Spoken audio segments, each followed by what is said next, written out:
Ja'afari, la fermeté du peuple syrien a changé la géopolitique.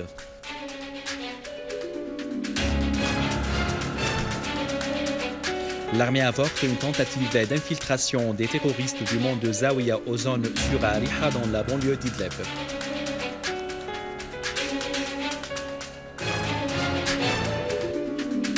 Coup d'envoi du 4e round des négociations nucléaires entre l'Iran et le G+1.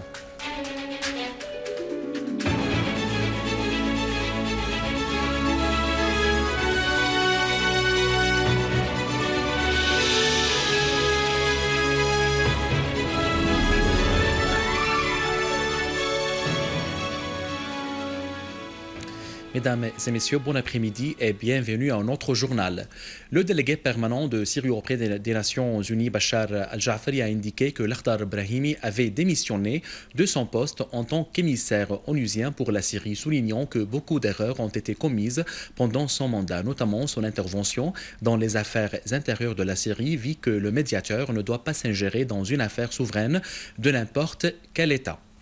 Quant aux déclarations faites par le ministre français des Affaires étrangères, Ja'afari a indiqué dans une conférence de presse tenue hier que ces déclarations sont irresponsables et poussent vers le recours à la force au lieu d'appliquer les dispositions de la Charte des Nations Unies et des principes du droit international, assurant que la France fait partie du problème et ne contribue point au règlement de la crise en Syrie, soulignant les erreurs commises par l'administration américaine, le Qatar, l'Arabie saoudite et la Turquie envers le peuple syrien.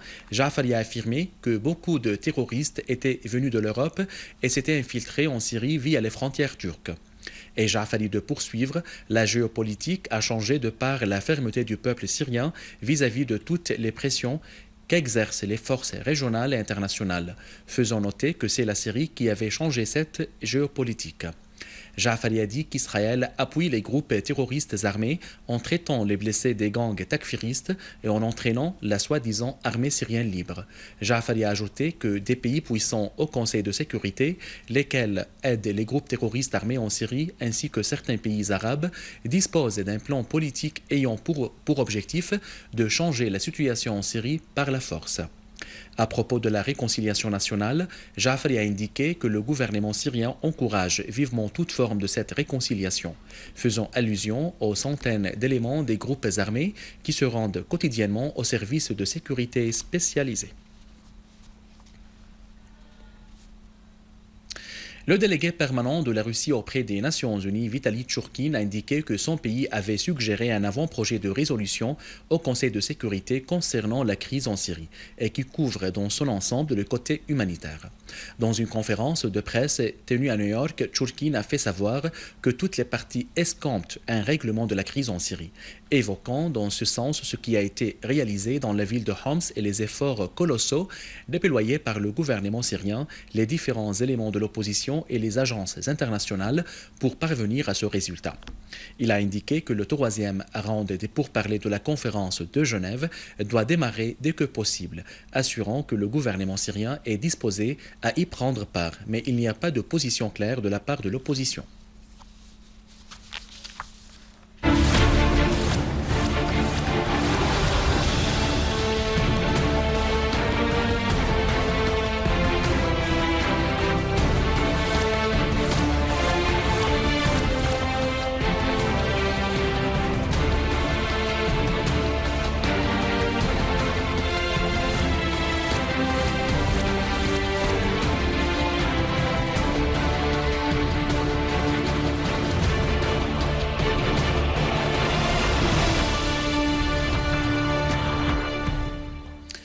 Des unités de l'armée arabe syrienne a déjoué une tentative d'un groupe terroriste armé de s'infiltrer du mont de Zawiya aux zones sûres à Ariha dans la banlieue d'Idlib, tuant nombre de ces éléments et blessant d'autres.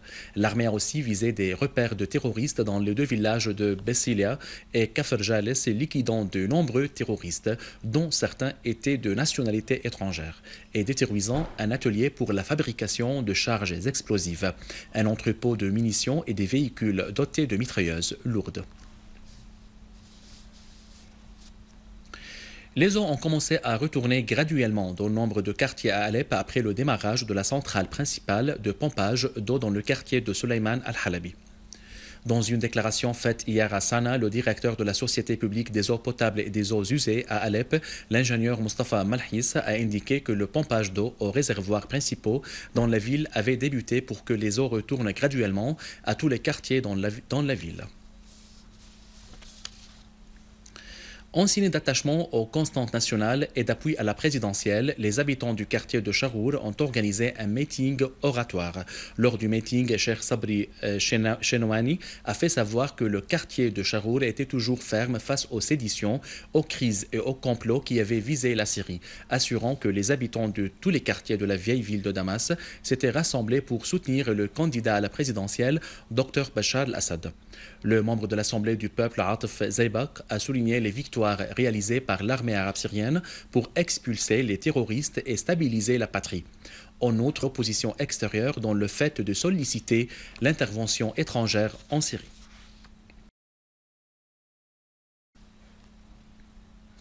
Les trois candidats à la présidentielle ont poursuivi leur campagne électorale dans la majorité des gouvernorats.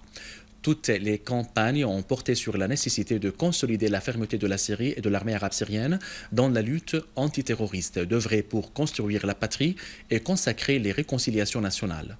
Par ailleurs, plusieurs marches ont été organisées dans les différentes villes syriennes pour appeler à une participation considérable à la présidentielle et au choix du candidat qui incarne les aspirations des Syriens pendant la prochaine phase. Commentant le décret législatif numéro 19 de l'an 2014 promulgué par le président Bachar al-Assad sur la création de l'université de Hama contenant 11 facultés, le ministre de l'enseignement supérieur Malek Mohamed Ali a affirmé que la fondation de l'université se reflètera positivement sur les étudiants dans le gouvernorat et consolidera vivement le système de l'enseignement supérieur.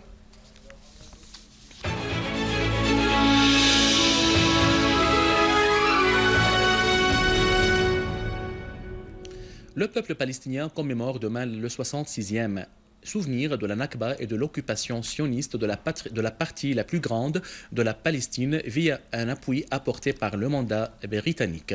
Il y a 66 ans, précisément le 15 mai 1948, plus d'1 million de Palestiniens ont été déplacés par force de leur foyer et de la terre de leurs ancêtres et s'étaient musés en des réfugiés. Et plus de 500 villages et villes ont été détruits par les gangs sionistes pour effacer les aspects de la Palestine. À la veille de la Nakba, les Palestiniens à l'intérieur, à l'extérieur et à la diaspora organisent de nombreuses initiatives en vue d'insister sur le droit au retour et de la mise d'un terme à la plus abominable occupation dans l'histoire. Le 4e round des pourparlers nucléaires entre l'Iran et le groupe de 6+1 a commencé dans la capitale autrichienne, Vienne. Le ministre iranien des Affaires étrangères, Mohammad Jawad Zarifi, a affirmé que l'Iran, qui est disposé au dialogue pour parvenir à un accord définitif sur le programme nucléaire, échangera dans les 3 prochains jours les points de vue avec Catherine Ashton, commissaire de la politique extérieure de la sécurité à l'Union européenne, sur les entretiens principaux menés entre les deux parties. Il a indiqué que ce round des négociations avait pour objectif de formuler un texte commun d'un accord définitif conformément à un plan d'action commune portant sur l'annulation ou la suspension de l'embargo. À la fin de ce journal, je vous rappelle les principaux titres. Ja'afari, la fermeté du peuple syrien a changé la géopolitique.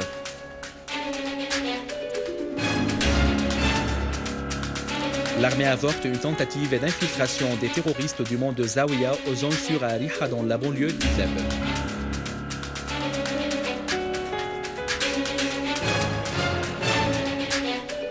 Coup d'envoi du 4e round de négociations nucléaires entre l'Iran et le groupe de 6+1. Mesdames et messieurs, c'était notre journal d'aujourd'hui. Merci de l'avoir suivi. Au revoir.